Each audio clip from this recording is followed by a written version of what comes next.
As-tu déjà remis en question ce que tu sais, au point de te demander si quoi que ce soit de ce que tu crois réel l'est vraiment? Imagine un instant que tout ce qui t'entoure n'est qu'une illusion. Comment être sûr que ce que tu vois, ce que tu ressens, est bien vrai?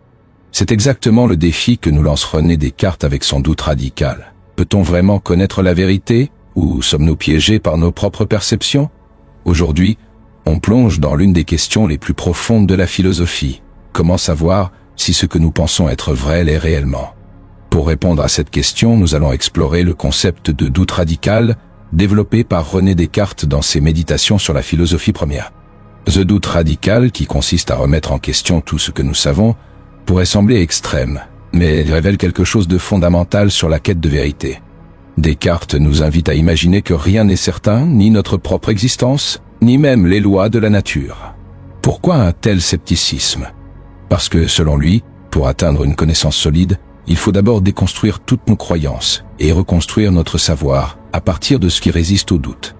Dans cette vidéo, nous allons explorer les fondements de cette méthode, ses implications sur notre compréhension de la vérité et la manière dont ce doute radical nous permet, paradoxalement, de construire des certitudes. Alors, comment distinguer le vrai du faux, le réel de l'illusion?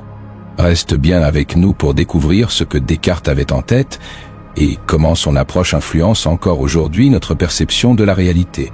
Avant de plonger plus profondément dans le concept du doute radical, j'aimerais te poser une question. As-tu déjà eu des doutes si forts sur une chose que tu pensais être vraie que tu t'es retrouvé à remettre en question bien plus que ce que tu imaginais? Si c'est le cas, raconte-nous ton expérience dans les commentaires.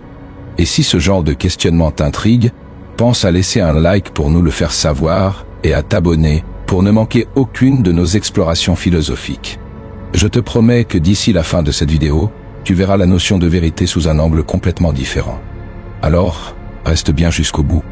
Plongeons maintenant dans le cœur du sujet, le doute radical tel que l'a imaginé Descartes et ses implications sur notre quête de vérité. Descartes commence par poser une question fondamentale. Comment pouvons-nous être sûrs de quoi que ce soit? Il remarque que nos sens, qui sont souvent nos guides dans le monde, peuvent nous tromper. Prenons l'exemple simple de l'illusion d'optique. Si nos yeux peuvent nous induire en erreur pour des choses simples, alors pourquoi ne pourrait-il pas nous tromper sur des réalités plus profondes? Ce questionnement pousse Descartes à remettre en doute tout ce que nos sens nous montrent. Car si nos sens sont parfois peu fiables, comment savoir quand ils le sont vraiment? Mais Descartes ne s'arrête pas là. Il propose l'hypothèse encore plus radicale d'un génie malin, une sorte de trompeur cosmique qui pourrait nous manipuler au point de nous faire croire en une fausse réalité. Imagine un instant qu'un être tout-puissant et malveillant contrôle tout ce que tu perçois. Comment, alors, distinguer le vrai du faux?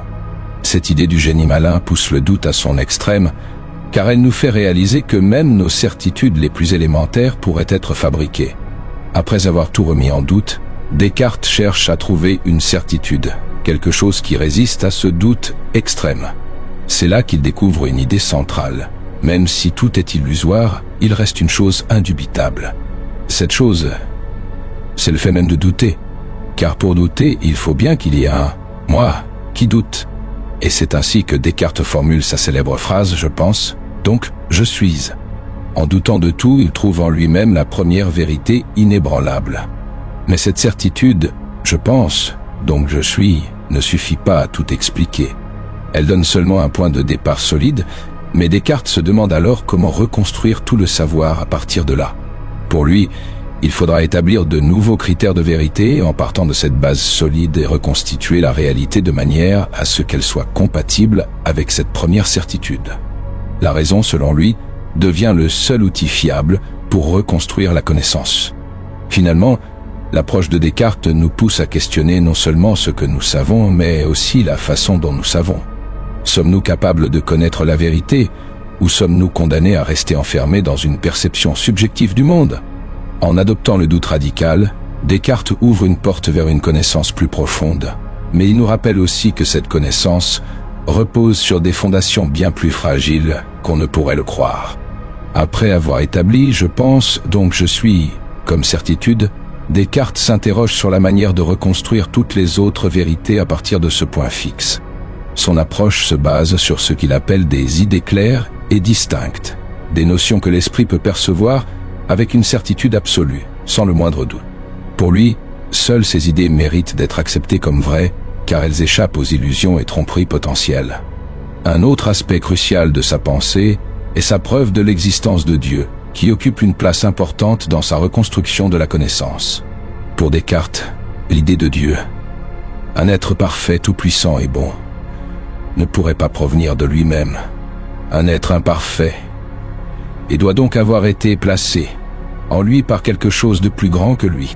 Cette idée de Dieu, selon Descartes, est essentielle pour garantir que notre réalité n'est pas constamment manipulée par un génie malin, mais repose sur des vérités solides et fiables.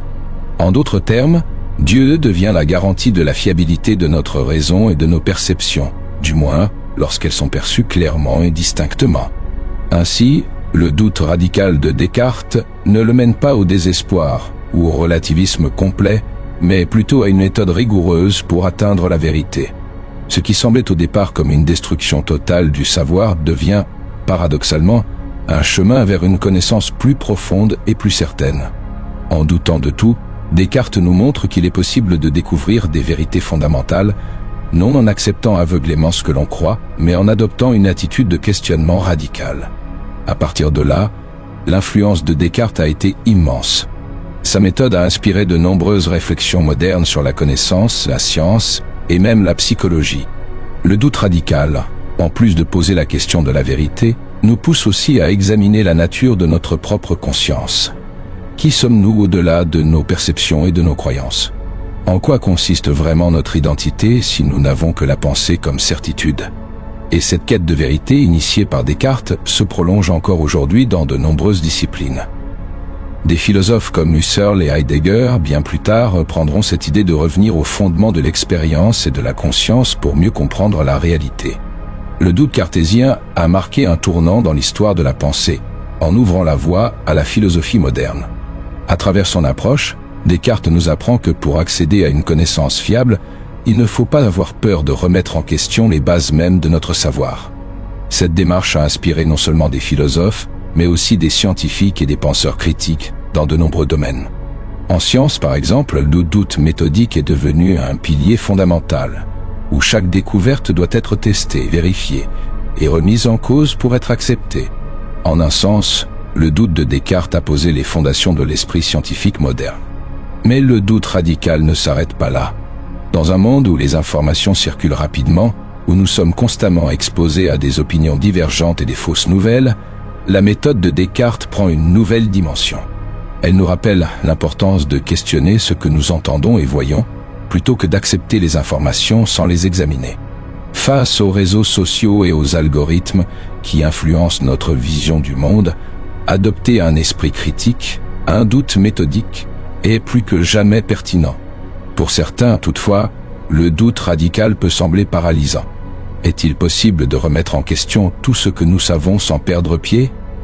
Descartes répond à cette inquiétude en montrant que le doute est un outil, une méthode, et non une fin en soi. L'objectif n'est pas de rester prisonnier du scepticisme, mais de parvenir à une compréhension plus authentique de la réalité. C'est en doutant que l'on trouve des fondations solides, et en remettant en question nos croyances que l'on peut construire un savoir qui résiste aux illusions. Finalement, Descartes nous laisse avec un message essentiel. Le doute n'est pas l'ennemi de la vérité, mais son allié le plus sûr. Dans un monde où il est facile de se laisser emporter par les apparences et les croyances populaires, Descartes nous encourage à questionner pour mieux comprendre, et à ne jamais nous contenter de demi-vérités. Descartes nous offre aussi une perspective sur la nature même de la vérité et la manière dont nous la percevons. Pour lui, la vérité n'est pas simplement une accumulation de faits, mais un processus qui exige de la rigueur et une méthode. En doutant méthodiquement, il nous enseigne que la recherche de la vérité demande des efforts constants et une humilité intellectuelle face à nos propres limites. Cette quête de vérité devient alors plus personnelle. Ce n'est pas seulement un moyen de connaître le monde extérieur, mais une manière de se connaître soi-même. Ce questionnement radical de Descartes nous pousse à réfléchir sur la place de la subjectivité dans notre perception de la réalité. Comment savoir que ce que l'on voit ou pense est bien vrai? Peut-être que le doute radical nous rappelle surtout que notre vision du monde est toujours, d'une certaine manière, subjective. Descartes ne prétend pas nous donner des réponses définitives, mais plutôt une manière de mieux distinguer entre ce qui est certain et ce qui est incertain. En effet, même si le « je pense », donc « je suis » constitue une certitude, il ne répond pas à toutes nos interrogations sur le monde. Cet aspect ouvre un débat qui reste d'actualité. Faut-il chercher une vérité absolue ou apprendre à vivre avec des vérités partielles et changeantes? Cette question résonne particulièrement dans notre société où les réponses toutes faites, les idéologies et les dogmes semblent partout. Le doute radical est un antidote à cette tendance, car il invite chacun de nous à examiner ses propres croyances, ses certitudes, et à voir si elles résistent à un examen profond. En somme, Descartes nous montre que la recherche de la vérité n'est pas seulement un objectif intellectuel, mais une démarche intérieure, une sorte de voyage philosophique qui transforme notre regard sur nous-mêmes et sur le monde. C'est peut-être là l'héritage le plus puissant de son doute radical, non pas de trouver des réponses simples, mais de nous rappeler que la vérité est un chemin à parcourir avec honnêteté et persévérance. Quelques moments marquants de notre exploration du doute radical de Descartes. L'idée initiale de Descartes de douter de tout, même de ses propres perceptions, pour dénicher des certitudes qui résistent aux illusions. Il ose remettre en question nos perceptions les plus élémentaires, un geste audacieux pour son époque, et même encore aujourd'hui. L'hypothèse du génie malin, cette idée provocante selon laquelle un être trompeur pourrait nous manipuler au point de créer une réalité illusoire. Ce concept nous fait réfléchir sur la fiabilité de nos perceptions et sur la possibilité d'une tromperie à grande échelle. La découverte du « je pense, donc je suis » comme première certitude inébranlable. En doutant de tout, Descartes trouve en lui-même une vérité irréfutable, un point de départ pour reconstruire le savoir. Ce moment représente un tournant philosophique, en posant la conscience de soi comme base de la connaissance, le rôle de Dieu dans sa philosophie, qui intervient comme garant ultime de la réalité et de la fiabilité de nos perceptions. Bien que ce soit une idée qui divise, elle montre la tentative de Descartes de concilier foi et raison et de donner une explication stable à la possibilité d'accéder à la vérité. Ces moments, au-delà de leur complexité, nous invitent à adopter un regard critique et méthodique sur la réalité et nous rappellent que la quête de la vérité exige de la patience, de l'audace et un esprit prêt à remettre en question même ce qui nous semble évident. Et toi, jusqu'où serais-tu prêt à aller dans le doute? As-tu déjà remis en question des choses que tu croyais être des vérités absolues? Peut-être as-tu traversé un moment de doute dans ta vie où tu as dû déconstruire certaines croyances pour arriver à une compréhension plus profonde. Partage ton expérience en commentaire et dis-nous si le doute radical de Descartes t'inspire ou au contraire, s'il te semble trop extrême. Cette démarche du doute radical peut être perturbante, mais elle est aussi enrichissante. J'ai hâte de découvrir vos réflexions et vos questionnements sur ce sujet fascinant. Le point culminant de notre exploration du doute radical de Descartes réside dans cette découverte qui semble paradoxale. C'est en doutant de tout qu'on trouve une première certitude. Le « je pense, donc je suis » n'est pas seulement une phrase célèbre, c'est le résultat d'une quête acharnée de vérité qui passe par le démantèlement systématique de toutes les illusions potentielles. En allant au bout du doute, Descartes découvre que même si tout pouvait être trompeur, le simple fait de douter prouve l'existence d'un « moi » qui doute. Cette certitude ouvre une perspective nouvelle.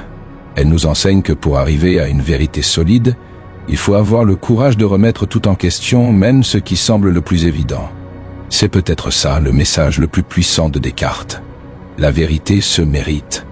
Et elle demande de franchir des barrières, de surmonter les peurs et de regarder au-delà des apparences. Au final, cette idée est un appel à prendre en main notre propre quête de vérité, en adoptant un esprit critique face au monde qui nous entoure. Pour résumer, le doute radical de Descartes est bien plus qu'un simple exercice intellectuel. En questionnant les bases mêmes de notre savoir, il nous amène à réfléchir sur la nature de la vérité, la confiance que nous pouvons avoir en nos perceptions et sur notre propre capacité à comprendre le monde. En parcourant ce chemin du doute, nous avons vu comment Descartes, à travers « je pense, donc je suis », découvre une certitude inébranlable, fondement de tout savoir fiable. Cette démarche nous rappelle que la vérité est rarement simple ou immédiate, elle exige de creuser en profondeur, de surmonter les apparences et d'adopter un regard critique. L'héritage de Descartes est celui d'une méthode, d'une invitation permanente à la réflexion et au questionnement. Il nous montre que le doute n'est pas un obstacle à la connaissance, mais une étape nécessaire pour atteindre des certitudes plus solides. En suivant cette méthode, chacun de nous peut s'approprier cette quête de vérité et l'utiliser pour éclairer notre compréhension du monde. Si cette réflexion sur le doute radical et la quête de vérité t'a captivé, n'oublie pas de t'abonner à la chaîne pour plus de contenu philosophique. Ton soutien, en laissant un like ou un commentaire, nous aide énormément à continuer ces explorations en profondeur. Et si tu as des questions ou des sujets que tu aimerais voir abordés, fais-le nous savoir en commentaire. Merci d'avoir pris le temps de naviguer avec nous dans l'univers de Descartes et de la philosophie. À bientôt pour de nouvelles interrogations et découvertes.